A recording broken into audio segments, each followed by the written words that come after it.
Assalamu alaikum wa rahmatullahi wa barakatuh. Good day, everyone. Welcome back to the show Deen Dunya. My name is Rahma Mustafa Ghani, and as usual, I am your host.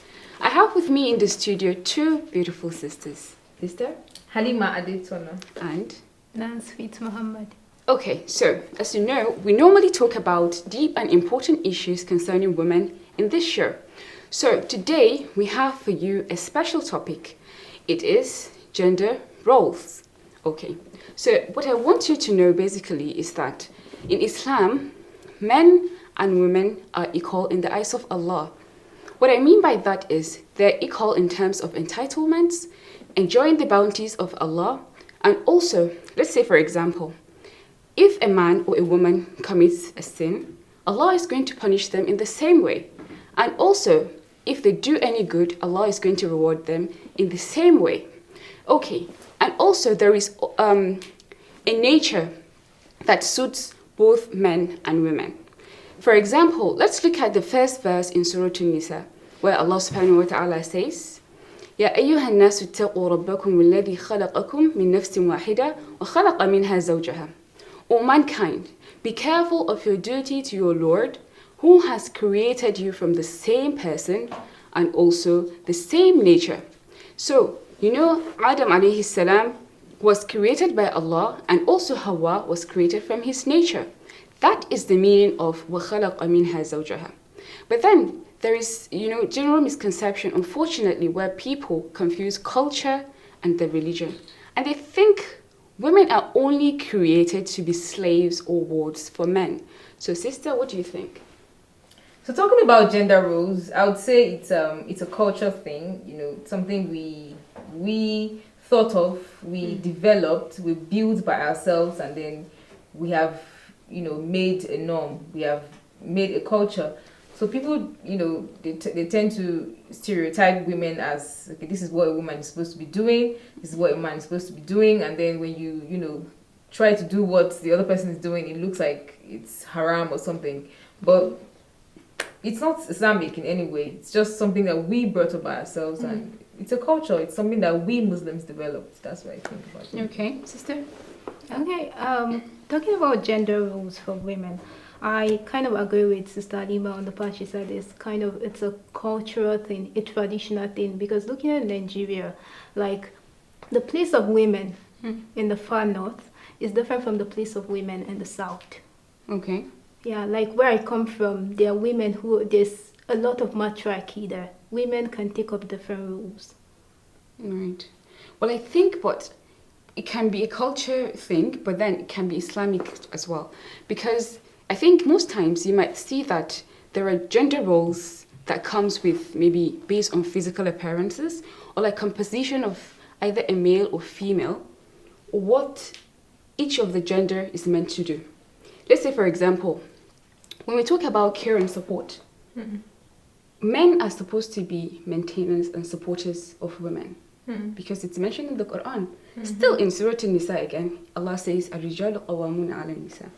So the meaning of qawamun or al-qawam is a person who stands for another person or who looks after the affairs of another person. All right? So, but then when it comes to physical appearances, you might see that maybe men are stronger or like even in the physical appearance is stronger than that of women. But perhaps sometimes you might see that women have more endurance. And to be fair, Allah now put more responsibilities on the man so that because of his physique, he can take care of like the physical activities or tough activities, such as maybe, defending their country, going to the battlefield, or maybe even defending properties. I think that is where for me, I call it a misconception. That is where the misconception came from. The Islamic saying is that men are supposed to be protectors of women. But when it said that, it didn't say the woman was a weaker vessel. Yeah. I mean, it didn't say a woman does not have other rules. Exactly. To play. It didn't say she doesn't have strength. Of course, you can still protect a strong woman. Okay. So it's not. So when a woman is showing strength, it's not her trying to be in the place of a man or trying to take up the space of a man. It's not competitive. Exactly. And there are some women who actually they are strong enough, but then they still want to take the man's place. Right. Well, that's true. But that's like crossing your boundaries then, because of course you can still be strong and be in your lane. That's what I believe. You can be strong and be in your lane. Doesn't mean you disregard the man or take up what the man is supposed to do. If it is the man's, of course, it is the man's responsibility to take care of the home. Don't overdo. You can't say because I'm strong, I'm wealthy, and then you start, you take up all the responsibilities and then you leave the man to nothing. I mean, let him have his role as a protector, of course, but still, you can be a strong woman in your space. That's what I think. And another example is some of the things are really clear.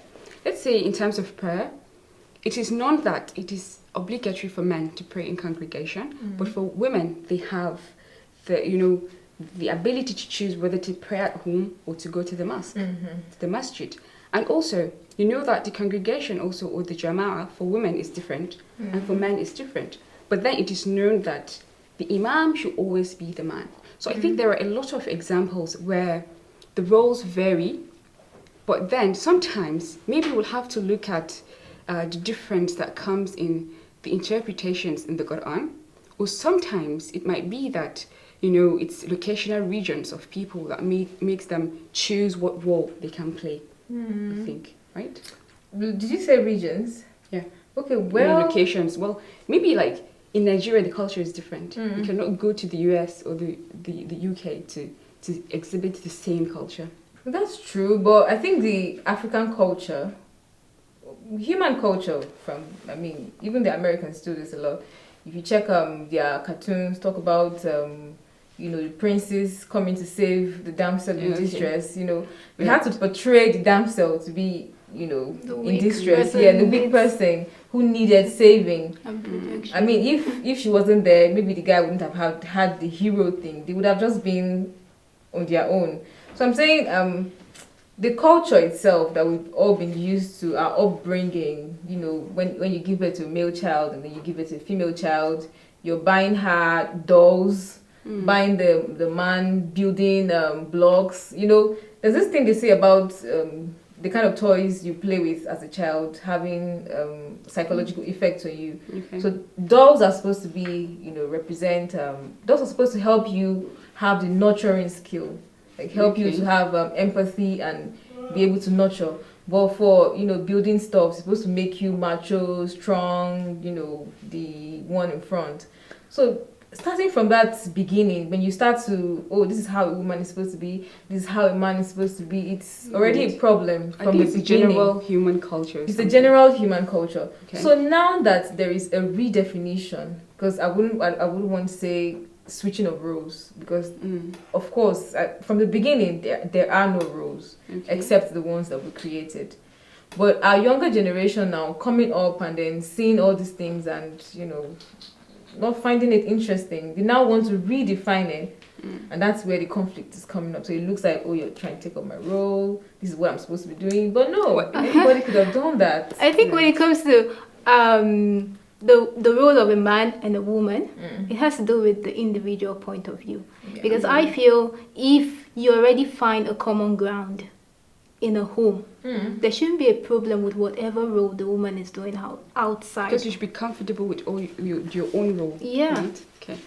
Because whatever a woman represents in the outside world, when she comes back home, she's a different woman for a man. There's a different side to her. So if you really know your place, the man protects me, the man guards me. I'm a woman. I know my place. Whether I'm able to help, nurture. The woman's place is meant to nurture. Like there's something I know from reading some things about Inayat Khan. He's a philosopher from the 19th century. He said there are two kinds of women.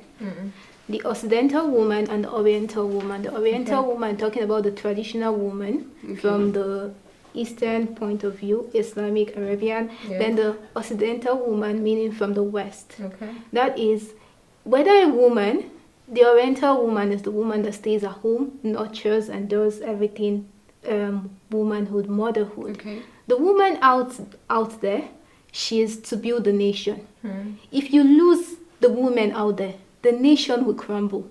If you lose the woman in there, the home will crumble. So in general sense, there's a place for a woman. every woman is a mother in the sense that she has a place in the world, It's a which is to natural nurture. thing. Yes. Okay. And it boils down to a man problem too, because a man who is not full in himself. I mean, somebody who is not, enough in his own self Okay. would start to feel like Inferior. exactly, like insecure. somebody who is just doing her own thing. She's It taking up starts my to place. feel like it starts to feel like you're taking up my space while she's just being herself. But if you are a king and you're well aware that you're a king, you don't feel threatened. Okay, talking about And this, that goes back to our upbringing. So that's like, yeah, if you there's a way to amend this thing, we have to start from the beginning, right. allowing You- children you to play reminded me whatever of they want to play something. with. So let me tell you a story. Yeah. So going back to history, so there is this research that was done, and so it was said that back then, like taking 50, 60, or even 70 years ago, the roles of men and women were clear. They were distinct. You know your role, he knows his role. It was said that men's role was just to go out there, look for job, money, and then provide food. While the women are meant to stay at home, clean the house, keep the house, give birth to children, cook his meals, wash his clothes, and whatever. So it was clear. But then the issue came up when there was the Second World War. So now the men were told to go to the battlefield and fight. Let's say, for example, men from America were sent to Europe or like some parts of Japan to fight. And then, so the issue was the economy now started suffering. Okay. Because the men that were supposed to be working in the factories, industry, and whatever, they're not there. Forefront, yeah. Right. So now they told the women to go and produce maybe the weapons that the men could need and all necessities. Fine. Then later on, when the war ended, men came back. But the issue was they came back to find 3 huge problems. Number 1, they came home, there was no one to cook or take care of the home. Number 2, the woman has taken over his job because she's now in the factory. Number 3, she now has money. All right. But she's So, no longer yes. dependent. And then his role was, to provide the food and the money. Traditional role. Yes. And so now men became confused. Okay, now how am I going to be a man again? Right. Because she has everything. He loved and respected her first because she was taking care of the home. And she respected him because he was providing the necessities of living, money, food. So that is where the confusion started. And I think it's still happening right now, where some people still feel like, okay, the position of the woman is just staying at home, while she is going to be fighting that, okay, I was sent to school, I learned this and that, so I need to do something for myself. I feel this historical background you give, it's a myth. Okay. For whatever role a woman or a man chooses to play, it's dependent on them. That's what I feel. And things like cooking, cleaning, I feel they are life skills. Yeah. If you're alone in the bush, don't go and learn how to cook. Right. Wait for a woman to come there cook for you. There are some things that we need to just drop aside and move on with our lives. Whether a woman chooses to stay at home or she chooses to stay in the field or she chooses in between, whatever one a woman chooses, she's like a seed. And that seed she keeps bringing out different fruits. And I think sometimes it's preference because some men prefer women that work and do things for themselves, while others prefer to keep them at it's home. true. I think I agree with you. it's just when it comes down to the family, know what works for you and your partner. Right. Don't say, oh, because this person does this person cooks in their house, this person does all the cleaning. If it's not working in your house and you know the way forward, if it is to take a nanny or something, and that's the way to support your woman or something, there's no issue about gender. I mean, you shouldn't have gender role issues then. Right. It reminds me of this. You can just I think it's solve it from the within Quran, yourselves, where yeah. it says, there are goodness in your spouses. that you should be okay with them, Yeah. and there are some things that are also not too good, so you should also be okay with them. Like there's no perfect person out there. Right. So just know what Just works know for what you. works for you. And Know the one that is, you don't have to. I mean, this whole gender thing is just. I think it's individual. Just get to know yourself. Right. Get to know your partner. Find what works for you. It can be really simple. Exactly. It doesn't have to be something to fight about or cause crises and stuff. Okay. Well, dear viewers, it's still the show Deen and Dunya. So, Sister Haleema, do you have anything to add? Your last thing? Yeah, I would say gender role should not be an issue. It's just redefinition happening. There was no role. Allah did not assign a particular role to anybody aside the natural ones, giving birth and all of that. Of course, that's natural. I'm not saying you can, switch your genders. That's what we're talking about today. So, aside from natural ones, I mean, if a woman wants to be an engineer, she wants to be into construction, please take it up. I mean, and that does not mean, doing too much, taking up a man's responsibilities. You can be a queen in your own space. Right, okay, Sister Nansfit? okay, for me, I feel the issue of gender roles comes from both the male and the female aspect. So Okay. whatever role anybody chooses to be, a woman chooses to do, anything she chooses to do, whether she's a full-time housewife, let her be. Right. She has a place, she is a seed, and she keeps growing fruits. Okay. So I think the last thing I would have to say is that, you should not be who you are not supposed to be. Everybody is being created for a purpose. Allah created this world, and then He has also placed some things that is going to require what is called a man. And also, He created some things that is going to require what is called a woman. So, and the reason and the purpose of creation of each person is that, that's the main reason for which you exist in this world. So I would say that you are exactly who you are, the way you are, because of why you are. So, dear viewers, this is still Deen and Dunya. Stay tuned and look out for the next episode, inshallah. Sisters? Assalamu alaikum wa rahmatullahi wa barakatuh. Assalamu alaikum wa rahmatullahi ta'ala wa barakatuh. Goodbye. Thank you. See you next time.